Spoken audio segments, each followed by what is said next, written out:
Good morning आप सभी को। और मैं मिस्टर वेद सोनी। आज की क्लास में हम एलएलपी का पार्ट 3 करेंगे बेटा। क्या करेंगे हम? एलएलपी का पार्ट 3। एलएलपी एक्ट की 2 वीडियो में ऑलरेडी डाल चुका हूं बेटा, part 1 and part 2।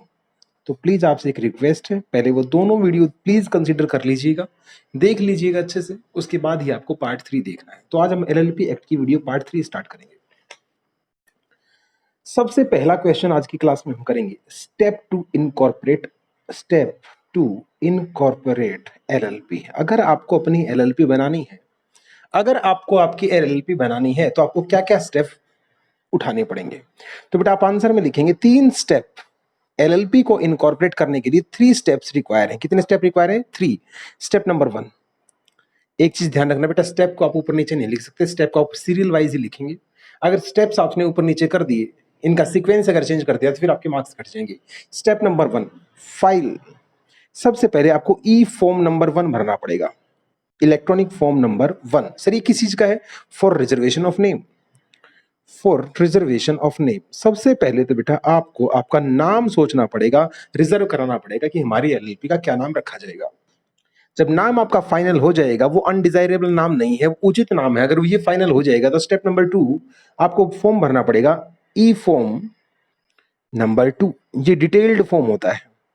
Sir detailed form होता है? हाँ बेटे, इसके अंदर क्या होती है, एलएलपी के बिजनेस के बारे में सारी जानकारी, उसके पार्टनर के नेम, उनके एड्रेस, उनका ऑब्जेक्ट, उनकी डिटेल्ड। तो सारा डिटेल फॉर्म कहां होता है? ई फॉर्म नंबर 2 में होता है। स्टेप नंबर 3, आपको एक एलएलपी एग्रीमेंट एग्जीक्यूट करना पड़ता है। इसके अंदर टर्म्स एंड कंडीशन होती हैं, ये भी मस्ट है, इसके एग्जीक्यूट किए बिना भी एलएलपी कंटिन्यू नहीं हो सकती। 3 स्टेप के बाद एलएलपी बेटा इनकॉर्पोरेशन हो जाती है। स्टेप नंबर 1 अब याद कर लीजिएगा प्लीज, इसमें हम ई फॉर्म 1 भरते हैं। इसमें नाम सबसे पहले नेम रिजर्व होता है, सबसे पहले क्या होता है? नाम रिजर्व होता है। उसके बाद ई फॉर्म 2 भरा जाता है, इसके अंदर डिटेल्ड होती है किसकी? एलएलपी के बिजनेस के बारे में तमाम जानकारी इसके अंदर होती है। और स्टेप नंबर 3 हमें पता है एलएलपी एग्रीमेंट से पार्टनरशिप फर्म की भी इसके अंदर विशेषताएं होती हैं, तो एग्रीमेंट हमें फ्लेक्सिबिलिटी देता है, तो एलएलपी एग्रीमेंट को एग्जीक्यूट कर दिया जाता है। तो एक छोटा सा क्वेश्चन था कि एलएलपी को इनकॉर्पोरेट अगर करना है तो क्या क्या स्टेप उठाने पड़ेंगे, वो हमने बेटा कर लिया। चलिएगा नेक्स्ट, सेक्शन 22 है एक, अब हम जो करेंगे बेटा वो पार्टनर के बारे में बात करेंगे और पार्टनर के रिलेशन के बारे में बात करेंगे। जो हमारी आज की क्लास का टॉपिक है वो पार्टनर है और पार्टनर के रिलेशन के बारे में बात करेंगे, बहुत इंपॉर्टेंट है। सबसे पहले सेक्शन 22 बात बोलता है एलिजिबिलिटी। एलिजिबिलिटी, कब आप एलएलपी के पार्टनर बन सकते हो? कब आप एलएलपी के पार्टनर बन सकते हो? एलएलपी का पार्टनर अगर आपको बनना है तो मैं एक लाइन में अगर आपको समझाऊं, जो इनकॉर्पोरेशन डॉक्यूमेंट को सब्सक्राइब कर लेगा, उसके अंदर अपना नाम चढ़ा देगा, लिख देगा, अपनी मर्जी से सब्सक्राइब कर लेगा, वही पार्टनर कहलाएगा। इट मींस एलएलपी का पार्टनर बनने के लिए आपको इनकॉर्पोरेशन डॉक्यूमेंट पे आपके साइन होने जरूरी हैं, आपके दस्तखत होने जरूरी हैं। कौन बंदा नहीं बन सकता? बेटा ये कॉमन बात है जो बोल रहा हूं, अनसाउंड माइंड का होगा तो नहीं बनेगा, और जो इनसॉल्वेंट बंदा है वो नहीं बनेगा। इनसॉल्वेंट के आगे हम बोलेंगे अनडिस्चार्ज्ड इंसॉल्वेंट, जो अभी तक डिस्चार्ज नहीं हुआ है, जो आज भी इंसॉल्वेंट है। और तीसरा बंदा जिसने अप्लाई कर रखा है कोर्ट में, जिसने अप्लाई किया है कोर्ट में कि हे कोर्ट मुझे क्या बना दो, टू बी एडजुडिकेटेड, मुझे समझा जाए क्या इंसॉल्वेंट, जिसने एप्लीकेशन दे रखी है कि हे कोर्ट मुझे इंसॉल्वेंट बना दो। 3 बंदे जो हैं वो एलएलपी के। एंड फोर्थ बेटा माइनर, ये लोग पार्टनर नहीं बन सकते। अनसाउंड माइंड का बंदा नहीं हो सकता, अनडिस्चार्ज इंसॉल्वेंट नहीं हो सकता, जिसने इंसॉल्वेंट बनने के लिए एप्लीकेशन लगा रखी है वो भी पार्टनर नहीं बन सकता, और जो माइनर है वो भी पार्टनर नहीं बन सकता। बन कौन सकता है? इसके अलावा बंदे बन सकते हैं, लेकिन बनने के लिए एलिजिबिलिटी की कंडीशन है क्या? इनकॉर्पोरेशन डॉक्यूमेंट को आपको सब्सक्राइब करना पड़ेगा, साइन करना पड़ेगा, इसके बिना आप पार्टनर नहीं बन सकते। चलिए सेक्शन 22 हो गया बेटा ओवर। अब आता है section number 23, relation of partner. Partner का आपस में क्या रिलेशन है? रिलेशन ऑफ पार्टनर का आपस में क्या रिलेशन है? इंपॉर्टेंट टॉपिक बेटा, रिलेशन ऑफ पार्टनर। इसमें आपको 4 बात याद रखनी बेटा, 4 बात याद कर ली तो आपका टॉपिक बिल्कुल क्लियर हो जाएगा। पहली बात, रिलेशन जो पार्टनर का है, इनके बीच में जो म्यूचुअल राइट्स हैं ये, और इनकी जो ड्यूटी है, इनके जो रिलेशन की ड्यूटी है, इसको कौन गवर्न करता है? तो आप याद करेंगे सबसे पहला point, govern by govern by agreement. जो एग्रीमेंट में लिखा है वैसा ही इनका रिलेशन होगा। तो पहला पॉइंट क्या याद करवाया बेटा मैंने आपको, govern by agreement, first point हो गया।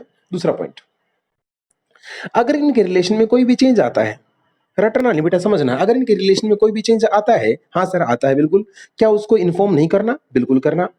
उस फॉर्म पे, उस मैनर पे, उस फीस के साथ, फॉर्म मैनर फीस एज में बी प्रेस्क्राइब्ड, एज में बी प्रेस्क्राइब्ड, आपको वो चेंज किसको बताना पड़ेगा? आरओसी को इन्फॉर्म करना पड़ेगा, रजिस्ट्रार ऑफ कंपनी को इन्फॉर्म करना पड़ेगा। बिल्कुल sir. Point number third, sir एक बात बताओ, एलएलपी इनकॉर्पोरेट हुई है यहां, एलएलपी इनकॉर्पोरेट यहां हुई है। इस एलएलपी के इनकॉर्पोरेट होने से पहले ही जो पार्टनर हैं वो आपस में एग्रीमेंट बना चुके हैं, वो आपस में एग्रीमेंट बना चुके हैं, मतलब एग्रीमेंट पहले बन चुका है और काफी टाइम बाद एलएलपी को इनकॉर्पोरेट करवाया है। वो पहले बिना रजिस्टर्ड करवाए ही अपना बिजनेस कर रहे थे, अब उन्होंने एलएलपी बनाई, इसको इनकॉर्पोरेट कर लिया। तो क्या यही इनकॉर्पोरेट, सॉरी यही एग्रीमेंट यहां पे कंटिन्यू कर सकता है?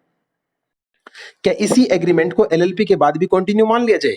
माना जा सकता है, बशर्ते बशर्ते ऑल द मेंबर, अगर सारे मेंबर उस पर क्या कर लें, उसको रेटिफाई कर दें। रेटिफाई का मतलब होता है बेटा अप्रूव कर दें।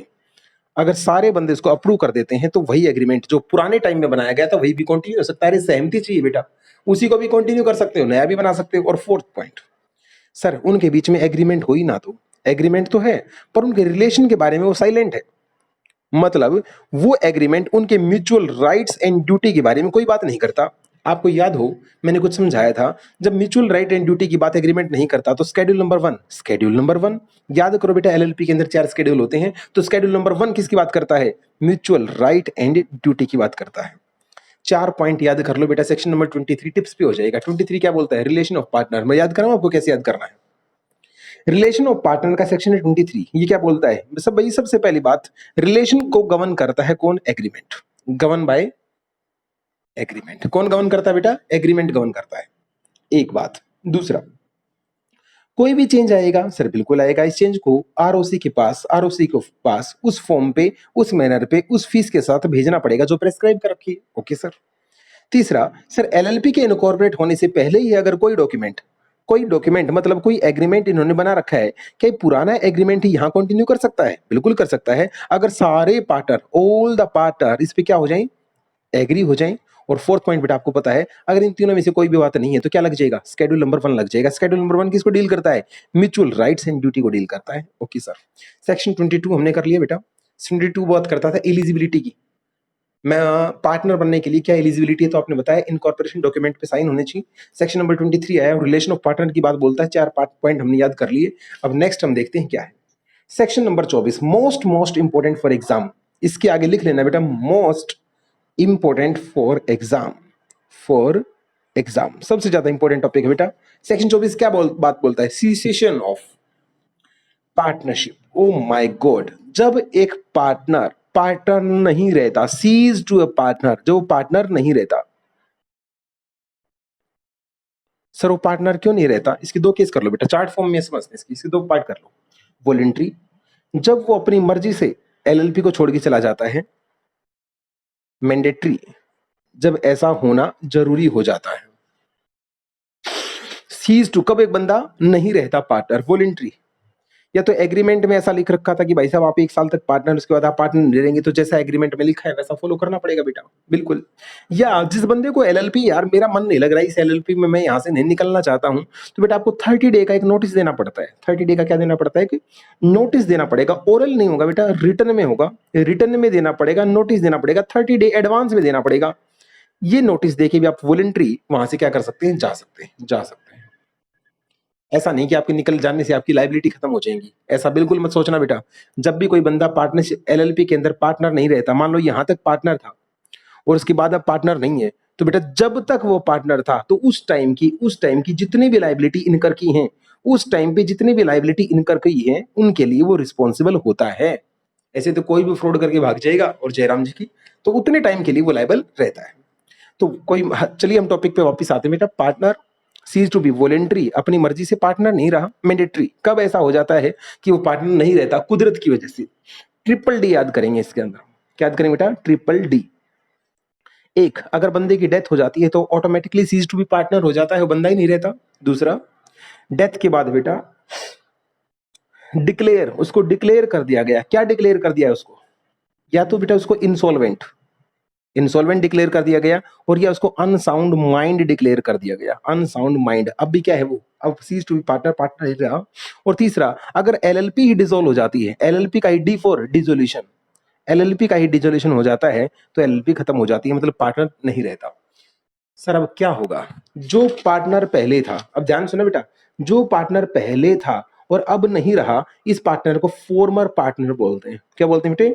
फॉर्मर पार्टनर, पुराना पार्टनर जो अब छोड़ के जा चुका है।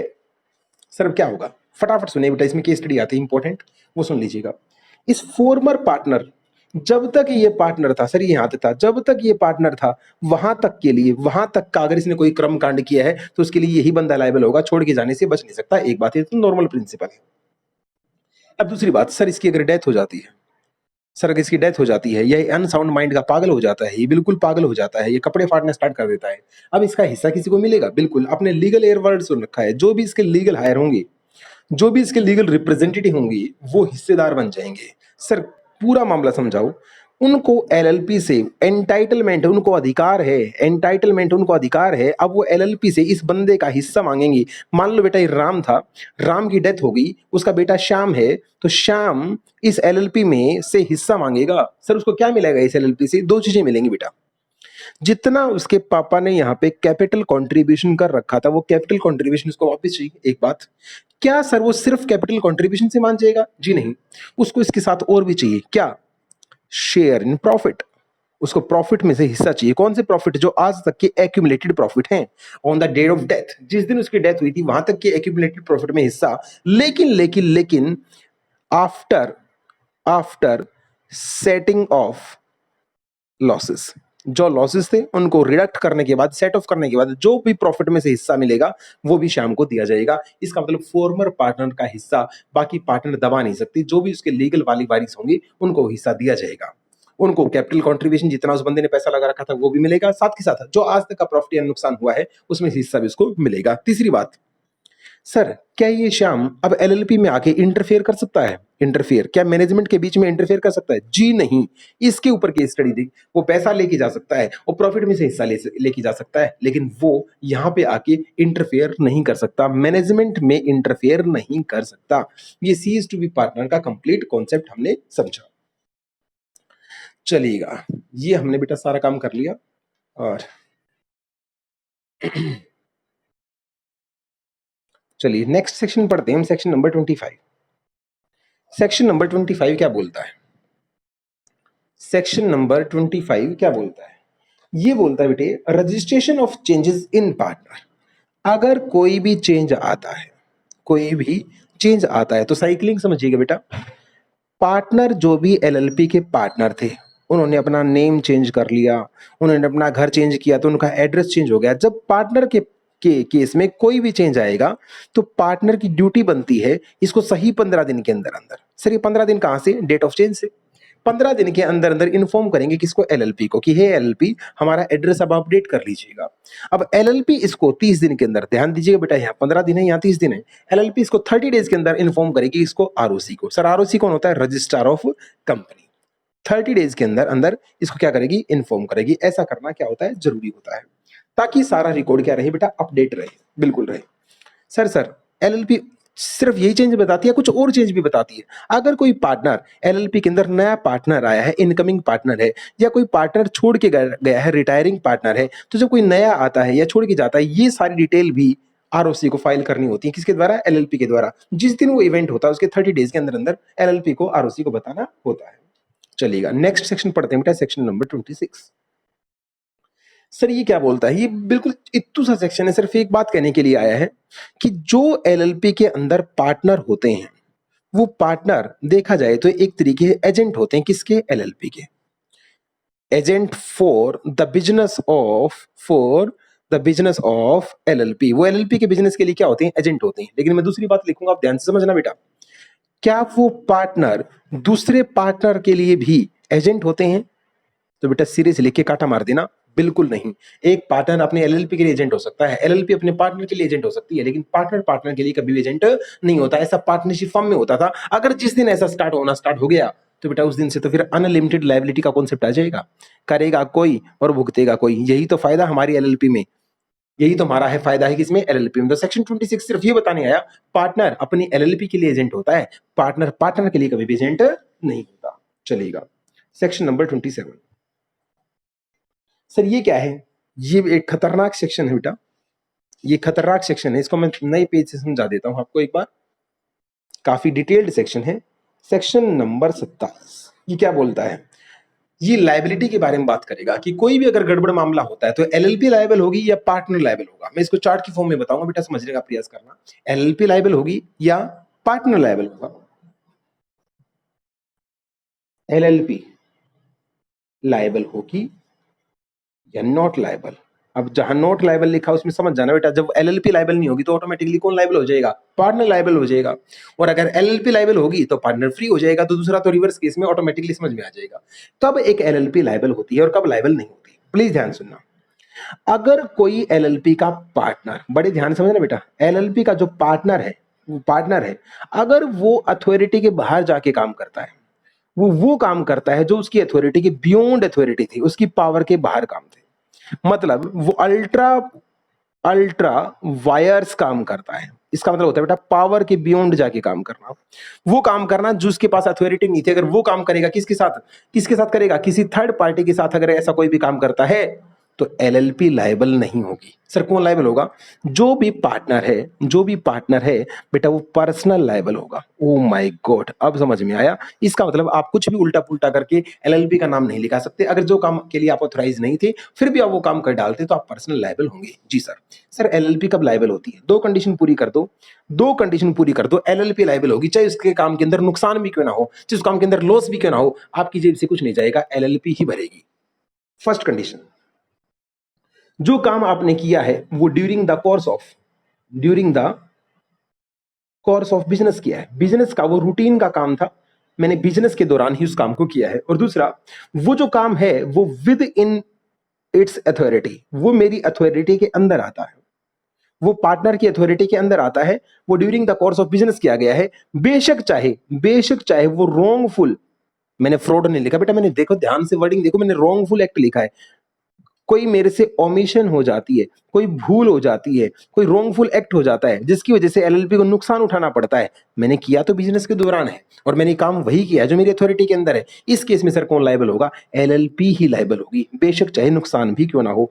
सर इस नुकसान को कहां से मेट किया जाएगा? इस नुकसान को मेट भरा जाएगा from the property of LLP, from the property या एसेट किसकी बेटा? एलएलपी की एसेट से इस लॉस को भर दिया जाएगा।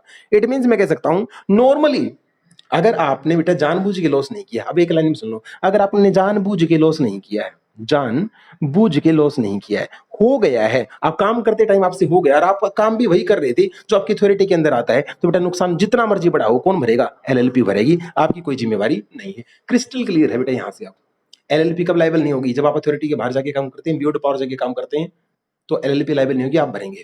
अगर आप during the course of business काम करते हैं, दूसरा अपनी अथॉरिटी के अंदर रह के काम करते हैं, तो उस काम से बेशक कंपनी को नुकसान भी क्यों ना हो जाए, कौन भरेगी? एलएलपी भरेगी। Section number 27 and 28। 28 किसकी बात करता है बेटा? इसका रिवर्स बोलता है। दोनों क्या हो गए? क्लियर। नेक्स्ट, अब बात करते हैं बेटा हम सेक्शन नंबर 29 की। सेक्शन नंबर 29 ये बेसिकली केस स्टडी टाइप है, बड़े ध्यान से समझना आप। एक बंदा ए है, एक बी है और ये एलएलपी है, ये एलएलपी है। ए बी को कहता है मैं एलएलपी के अंदर क्या हूं? पार्टनर हूं। मजे की बात, एक्चुअल में था नहीं, एक्चुअल में नहीं था। ए ने बी को रिप्रेजेंट किया, चाहे ओरली रिप्रेजेंट किया हो चाहे रिटर्न में रिप्रेजेंट किया हो। क्या बताया कि भैया इस एलएलपी के अंदर मैं क्या हूं? नॉर्मल पार्टनर हूं या डेजिग्नेटेड पार्टनर, जो भी इसने बताया। इसकी बात पे विश्वास करके बी ने इसको क्या दिया? क्रेडिट दिया, उधार दिया। या तो उधार इसको दिया या सीधा डायरेक्ट एलएलपी को उधार दिया। किसको उधार दिया? एलएलपी को उधार दिया, इसकी बात पे विश्वास करके। कल को अगर कुछ भी 19-21 होती है, कल को 19-21 होती है, तो ये ए बोलता है मैं तो उसके अंदर पार्टनर था ही नहीं, मैं तो पार्टनर था ही नहीं। अब एलएलपी तेरा पैसा वापस दे चाहे ना दे, मैं जिम्मेवार थोड़ी ना हूं। आप बताइए इस बंदे के साथ गड़बड़ी क्यों? इसलिए लो में क्या लिखा गया, पहले पकड़ा है ए को। किसको पकड़ा? ए को। की बात सुन, तू पार्टनर बन गया। अब उसने कहा मैं तो था ही नहीं, था ही नहीं। तू कहने से ही बन गया, तेरा नाम रखा जाएगा partner by holding out. Partner by holding out, क्योंकि तूने खुद होल्ड किया था कि मैं वहां पे पार्टनर हूं, और तेरी इस बात पे विश्वास करके, तेरी इस होल्डिंग पे विश्वास करके किसी बंदे ने क्या कर दिया, अपना पैसा दिया है। अब सुन, उस पैसे के लिए पर्सनली तू जिम्मेवार होगा, ये पैसा तुझे चुकता करना पड़ेगा। और ध्यान दे, साथ के साथ एलएलपी को भी पकड़ लिया, एलएलपी को भी साथ के साथ टाइट कर दिया। क्या बोली एलएलपी, अगर तेरे पास वो पैसा आया है, अगर वो पैसा डायरेक्ट आपके पास आया है या पार्टनर के थ्रू आपके पास आया है, या उस पैसे से आपने कोई भी बेनिफिट लिया है, कोई भी बेनिफिट अगर आपने उस पैसे से लिया है, तो एलएलपी आप भी उतना ही जिम्मेवार होंगे, उतना ही जिम्मेवार होंगे जितना बेनिफिट आपके पास रिसीव हुआ है, जितना बेनिफिट आपके पास रिसीव हुआ है। फॉर एग्जाम्पल, उस बंदे ने 1 लाख रुपए दे दी ए को, उसमें से 60,000 रुपए एलएलपी के पास आए हैं और 40,000 रुपए किसके पास है, ए के पास है। तो 60,000 की एक्सटेंट तक एलएलपी भी इस केस में क्या कर दी गई, लायबल कर दी गई, और ए भी पीछा नहीं छुड़ा सकता, ए को भी निपटारा करना पड़ेगा, क्योंकि ए क्या बन गया है, पार्टनर बाय होल्डिंग आउट। तो चलिए सेक्शन 29 मैंने आपको समझाने का पूरा प्रयास किया, उम्मीद है आप लोगों को समझ में आया होगा। अब हम समझेंगे बेटा सेक्शन नंबर 30 क्या है। सेक्शन नंबर 30, चलिए जी, चलिए चलिए। सेक्शन 30 खतरनाक बोलता है, कहता है भाई साहब अगर आप किसी के साथ फ्रॉड करते हैं, क्या करते हैं, फ्रॉड। और फ्रॉड कब होता है बेटा, जब आपकी इंटेंशन होती है। फ्रॉड बिना इंटेंशन के कभी नहीं होता, फ्रॉड कभी अनजाने में नहीं होता। जब ये अनजाने में होता तो इसके लिए वर्ड आता बेटा मिस्टेक, या इसके लिए वर्ड आएगा ओमिशन, या इसके लिए वर्ड आएगा रॉन्गफुल। लेकिन फ्रॉड का मतलब होता है इंटेंशनली, डेलिब्रेटली किया गया कोई काम, इच्छा से गलत काम करना क्या कहलाता है, फ्रॉड कहलाता है। एलएलपी की सबसे बड़ी खासियत बताओ क्या, एलएलपी लिमिटेड लायबिलिटी होती है। क्या होती है, लिमिटेड लायबिलिटी। एलएलपी अब अपना रौद्र रूप दिखाएगी क्या, अगर कोई पार्टनर, अगर कोई पार्टनर एलएलपी के क्रेडिटर के साथ, क्रेडिटर वो होते लोग होते हैं बेटा जिन्होंने एलएलपी को पैसा दिया है, या किसी थर्ड पार्टी कोई भी हो जिन्होंने एलएलपी के अंदर पैसा लगाया है, या कोई भी कंज्यूमर हो चाहे जिसने पैसा लगाया है, अगर ये पार्टनर इन लोगों के साथ, इन लोगों के साथ क्या करते हैं, फ्रॉड करते हैं, फ्रॉड करते हैं, तो इन पार्टनर की, और अगर एलएलपी भी साथ मिली हुई है, तो उस एलएलपी की क्या है, अनलिमिटेड लायबिलिटी है। क्या है बेटा, अनलिमिटेड लायबिलिटी।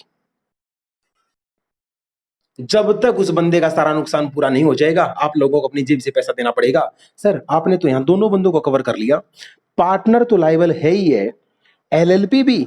और एलएलपी कितना लायबल है सर, एलएलपी ध्यान सुना बेटा, एलएलपी उतना ही लायबल है जितना कि पार्टनर लायबल है। सर एलएलपी तो बिना काम फंस गई। इसका बचने का एक तरीका है बेटा, यहाँ पे एक रास्ता दे रखा है गवर्नमेंट ने। क्या, अगर एलएलपी को बचना है तो उसको प्रूव करना पड़ेगा। अगर एलएलपी को बचना है, पार्टनर तो बच ही नहीं सकता कि उसने तो फ्रॉड कर रखा है। अगर एलएलपी को बचना है कि मैं इसमें अंदर इन्वॉल्व नहीं थी, तो उसको प्रूव करना पड़ेगा कोर्ट के अंदर क्या, ये जो भी काम हुआ है ये मेरी विदाउट नॉलेज हुआ है, विदाउट नॉलेज हुआ है। और दूसरा, मैंने इस काम की अथॉरिटी कभी भी उस बंदे को नहीं दी थी, उस बंदे ने काम बियॉन्ड अथॉरिटी जाके किया है। ये चीज प्रूव कर दे, एलएलपी तो बच जाएगी और फंसेगा कौन, पार्टनर। अगर ये चीज एलएलपी प्रूव नहीं करती, तो जितना पार्टनर जिम्मेवार है फ्रॉड के केस में, उतना ही एलएलपी भी जिम्मेवार होती है। जिसके साथ फ्रॉड हुआ है उसको उसका पूरा पैसा बाकायदा दिया जाएगा। तो सेक्शन 30 फ्रॉड, फ्रॉड कब होता है, इंटेंशन से डेलिबरेटली किया गया फ्रॉड होता है। एलएलपी क्या, जो पार्टनर होता है वो अगर एलएलपी के क्रेडिटर के साथ, किसी थर्ड पार्टी के साथ, जिसने भी एलएलपी के साथ डीलिंग की है उसके साथ इंटेंशन के साथ फ्रॉड करते हैं, तो आपकी अनलिमिटेड लायबिलिटी है। पिटेगा कौन, सिर्फ पार्टनर नहीं, एलएलपी भी दायरे में आ जाएगी। एलएलपी के पास बचने का एक ही तरीका है, बताओ क्या, अगर वो प्रूव कर दे कोर्ट के अंदर क्या, कि उसने विदाउट नॉलेज काम किया, सॉरी उसकी विदाउट नॉलेज ही काम हुआ है, ये फ्रॉड उसकी जानकारी में नहीं था, और जो भी पार्टनर ने किया है मालिक को उसकी अथॉरिटी के बाहर का काम था, इसलिए हम लायबल नहीं। ये चीज प्रूव करनी पड़ेगी, प्रूव करनी पड़ेगी, तो पार्टनर जिम्मेवार ठहरा दिया जाएगा। सेक्शन नंबर 30 आप लोगों को समझ में आ गया? Yes sir. तो अब हम करेंगे बेटा सेक्शन नंबर 31। चलिए बेटा सेक्शन 31 फटाफट करते हैं। इंपॉर्टेंट इसके आगे मार्क कर लीजिएगा आप, लीक से हटके सेक्शन है। ये क्या बोलता है, जबरदस्त चीज है बेटा, ध्यान सुनना। कोर्ट आप याद करो बेटा, पिछले सेक्शन में फ्रॉड कर रखा था। फ्रॉड होते हैं उनके ऊपर क्या लगेगी, पेनल्टी वगैरह लगेगी। सर बिल्कुल लगेगी, पेनल्टी वगैरह तो लगेगी। पेनल्टी भी हो सकती है, जेल भी हो सकती है। लेकिन ये सेक्शन क्या बोलता है, ये सेक्शन रिलीफ देता है, दया करता है। दया करता है किन लोगों पे, उन लोगों पे मैं दया करूंगा जो ड्यूरिंग इन्वेस्टिगेशन जब उनका रिमांड चल रहा था, जब उनके ऊपर इन्वेस्टिगेशन चल रहा था, वो हमें यूजफुल इंफॉर्मेशन देते हैं,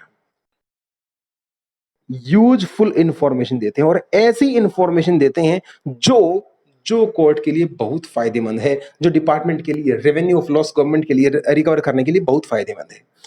अरे बेटा सीधा सुनो, एलएलपी फ्रॉड के केस में पकड़ी गई, या 3 पार्टनर हैं ए बी सी, इनके ऊपर हैवी पेनल्टी लगाई गई। तो ए जो है, ए पार्टनर है, इन्वेस्टिगेशन के टाइम पे कुछ काम की जानकारी, कुछ यूजफुल जानकारी शेयर करता है किसके साथ, डिपार्टमेंट के साथ, कि मालिक मैं आपको खुल के बताता हूं कि हमारी कंपनी में क्या काम हुआ था। अगर कोई बंदा पूरी ईमानदारी के साथ खुल के कोई बात रखेगा और ऐसी बात रखेगा कुछ, या फिर कुछ ऐसी बात बता दे, कुछ ऐसी यूजफुल इंफॉर्मेशन प्रोवाइड कर दे जिससे जिससे जो थर्ड पर्सन है या जो भी बंदे इसके अंदर मिले हुए हैं टू बी कन्विक्टेड, उनको सलाखों तक पहुंचाया जा सकता हो, उनको पकड़ा जा सकता हो। अगर कोई ऐसी मदद करेगा, अल्टीमेटली यार जो सरकार की मदद करेगा, जो लॉ की मदद करेगा यूजफुल इंफॉर्मेशन देके, तो लॉ भी इसको क्या बोलता है कि भाई तेरी मदद मैं भी करूंगा। कैसे, मैं तेरी पेनल्टी को, तेरी प्रोविजन को, इम्प्रिजनमेंट को, जेल को, जो भी तेरे ऊपर हमने प्रताड़ना लगाई है उसको हम रिड्यूस कर देंगे। क्या कर देंगे, कम कर देंगे या वेव कर देंगे, डिपेंड करता है केस कौन सा है। या तो कम कर देंगे या बिल्कुल छोड़ देंगे। हाँ हाँ हाँ, ध्यान दें। इसके साथ साथ एक बात बतानी बहुत जरूरी है बेटा, जो बंदा इस एलएलपी के बारे में सब कुछ खुल के डिपार्टमेंट को बता देगा, चाहे इनकम टैक्स डिपार्टमेंट को बताया हो, चाहे सेबी को बताया हो, चाहे सीबीआई को बताया हो, जिसको भी बताया हो। मान लो 3 पार्टनर थे ए बी सी, ये ए सारी बात बताया, इस बी और सी को गुस्सा आएगा नहीं आएगा, बिल्कुल गुस्सा आएगा। और ये क्या कहेंगे, जैसे ही ये मामला फ्री होगा इस ए को यहां से निकाल देंगे। तो यहाँ पे साथ के साथ कोर्ट एक चीज का और बेनिफिट देता है, इस ए के साथ जिसने हमें सारी जानकारी दी है, इस ए के साथ अगर किसी ने कुछ भी गलत किया, गलत इन द सेंस इसको थ्रेटनिंग की, इसको आपने धमकी दी, इसके साथ आपने कोई फिजिकल हरासमेंट किया, इसके साथ आपने कोई सेक्सुअल हरासमेंट किया, इसके साथ किसी भी तरीके की, इसका कोई डिमोशन आपने किया, प्रमोशन आपने रोक दिया, डिमोशन किया, इसको यहां से निकाला, कुछ भी गलत करेंगे तो बर्दाश्त नहीं किया जाएगा, क्योंकि इसको प्रोटेक्ट करने का काम किसका है, कोर्ट का है। सर इस सेक्शन को क्या बोला जाएगा बेटा, इसको बोलते हैं विसल ब्लोइंग। सेक्शन 31 जो मैंने पूरा समझाया, विशल ब्लोइंग। विशल ब्लोइंग बोलते बेटा जब कोई बंदा घर की बात बाहर बता देता है, इसको विशल ब्लोइंग बोलते हैं। घर का बेदी लंका ढाई। तो ये सेक्शन 31 था। अब हमारा मेन जो जितने भी इंपॉर्टेंट पॉइंट्स थे बेटा वो सारे कवर हो चुके हैं। अब चुटमुट पॉइंट रहते हैं, जैसे एक सेक्शन आएगा 34, एग्जाम पॉइंट ऑफ व्यू से इसको मोस्ट इंपॉर्टेंट मार्क करना। ये क्या बोलता है, एक एलएलपी को कौन से फाइनेंशियल डिस्क्लोजर करने पड़ते हैं, मतलब उसको क्या क्या पब्लिक को शो करना पड़ता है। ऑब्जेक्टिव टाइप क्वेश्चन इसमें से काफी बनते हैं। देखिएगा, तीन चीजें बतानी पड़ती हैं, एलएलपी को डिस्क्लोज करनी पड़ती हैं। पहली चीज ऐसे याद करना बेटा आप चार्ट फॉर्म में, पहली चीज proper set of books of account. अरे यार हर एलएलपी को हर साल क्या बनानी पड़ेंगी, प्रॉपर बुक्स ऑफ अकाउंट बनानी पड़ेंगी। सर प्रॉपर का क्या मतलब है, अरे बच्चों वाली बातें बेटा, एक्रूअल बेस पे बनानी पड़ेंगी। Okay sir, double entry system पे बनानी पड़ेंगी। ओके सर, रजिस्टर्ड ऑफिस में रखनी पड़ेंगी। ओके सर, उतने पीरियड तक रखनी पड़ेंगी जितना जरूरी बोल रखा है। हो गया, proper set of books of account बनाना पड़ेगा। याद करो हर एलएलपी को एक स्टेटमेंट भरनी पड़ती है। स्टेटमेंट कौन सी, statement of account and solvency. Statement of account and solvency, बेटा इंसोल्वेंसी नहीं, सोल्वेंसी प्रूव करना पड़ता है एक स्टेटमेंट देके कि हम आने वाले नियर फ्यूचर में इंसॉल्वेंट नहीं होंगे, हम दिवालिया नहीं होंगे। इसका एक स्टेटमेंट, एसेट एंड लायबिलिटी का क्या जाता है, एक स्टेटमेंट जाता है।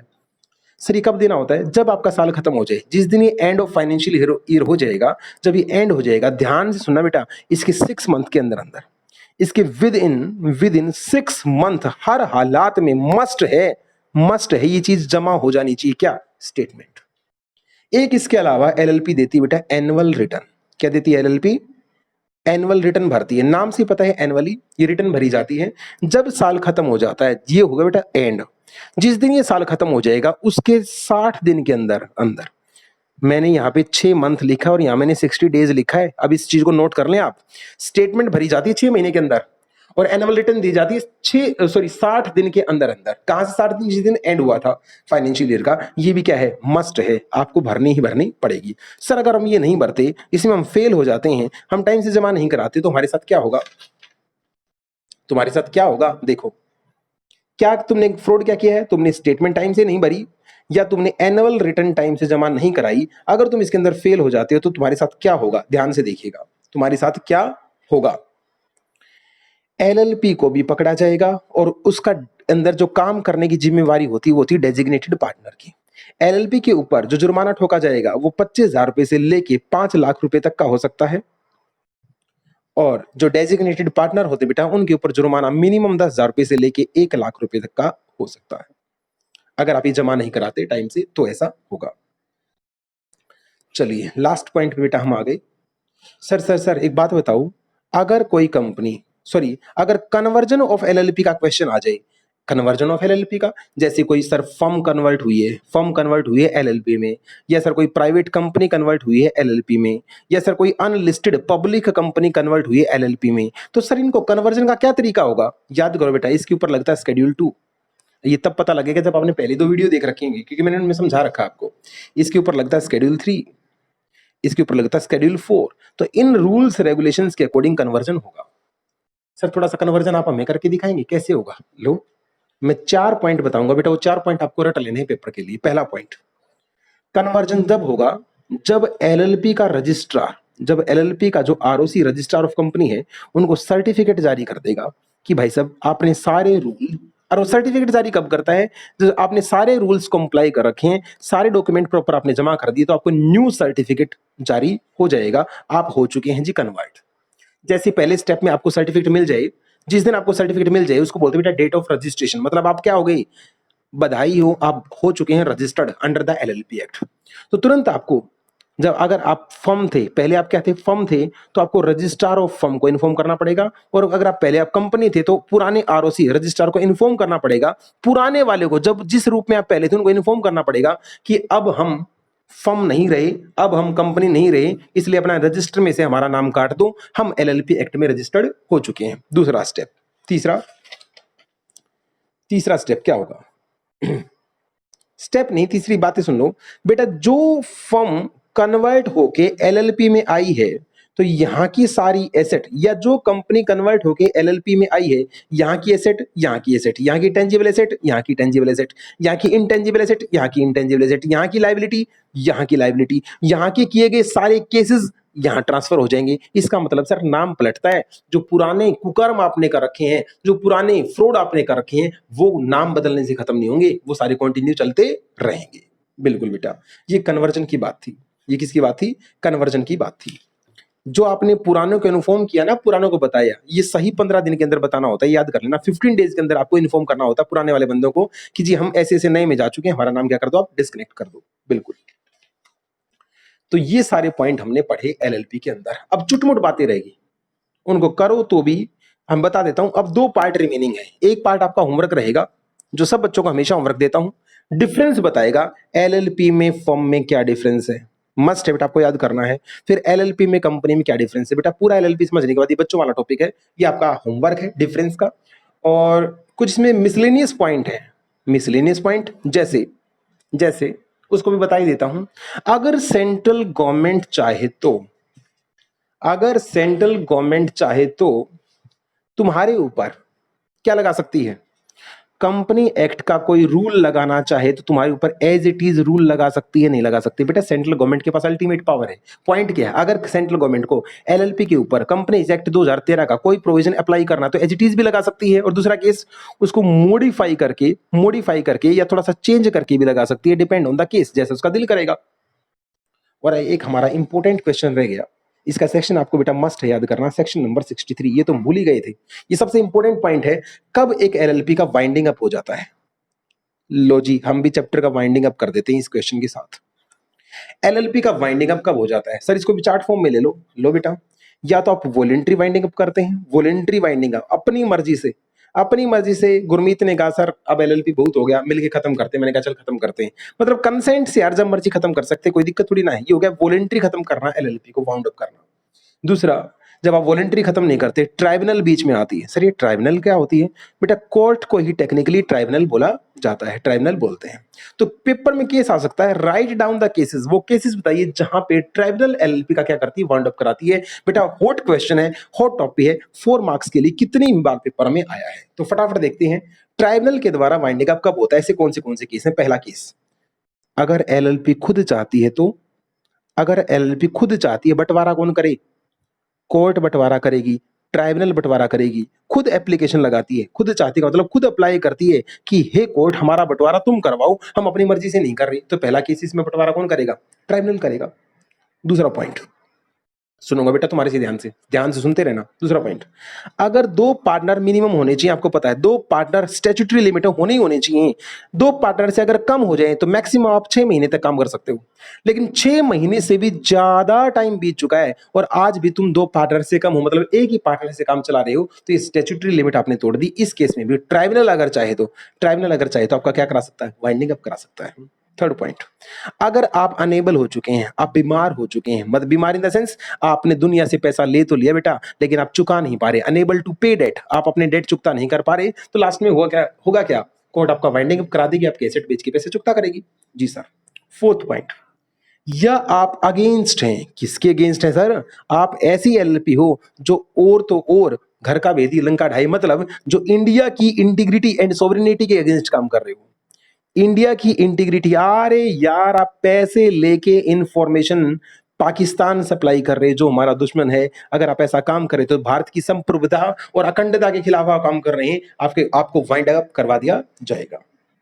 पांचवा पॉइंट, या फाइल नहीं कर रहे। सर क्या फाइल नहीं कर रहे? आपको बोला था स्टेटमेंट टाइम से भरनी है, कितने महीने के अंदर? 6 महीने के अंदर। एनुअल रिटर्न टाइम से भरनी है, कितने दिन के अंदर? 60 डेज के अंदर। आपने ये काम नहीं किया। सर ये तो गलती हो सकती है, इसमें वाइंडिंग अप की क्या बात?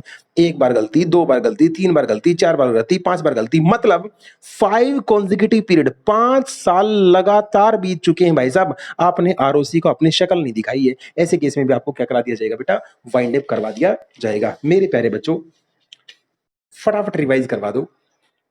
वाइंडिंग अप सेक्शन है 63, टॉपिक का नाम है वाइंडिंग अप। रिवाइज आपको करवाना बेटे।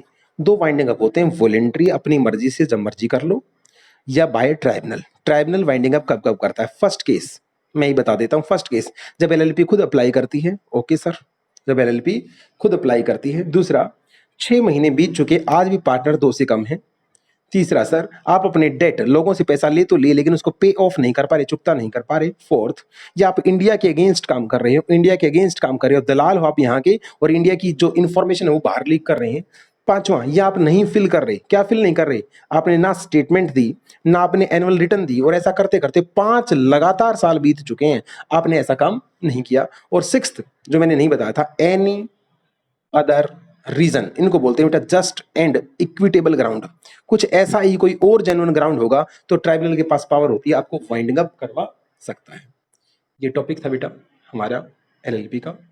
तीनों पार्ट खत्म हो चुके हैं, पार्ट 1, पार्ट 2 और पार्ट 3। मैं कहता हूं बुक को हाथ भी नहीं लगाओगे ना, उन तीनों पार्ट को थोरोली अगर आपने वॉच कर रखा है, तो आप बेटा पेपर में अगर चले जाते हैं तो एलएलपी जितने भी मार्क्स का आएगा उसमें से एक आधा नंबर कट सकता है आपका। पूरा एलएलपी मैंने इंपोर्टेंट सेक्शंस के साथ चार्ट की फॉर्म में इसको इन्फॉर्म करने का पूरा प्रयास किया। उम्मीद आपको समझ में आया होगा। कम से कम इस वीडियो को कम से कम 2 बार जरूर देखना बच्चे, इस चीज में ढील मत बरतो। 2-3 बार जब हम किसी चीज को देखते हैं तो उसकी ज्यादा अंदर ज्यादा और क्लैरिटी आती है। चलिए मिलते हैं बेटा नेक्स्ट वीडियो में। नेक्स्ट हम अब अपलोड करेंगे कंपनीज एक्ट। जय हिंद, जय भारत।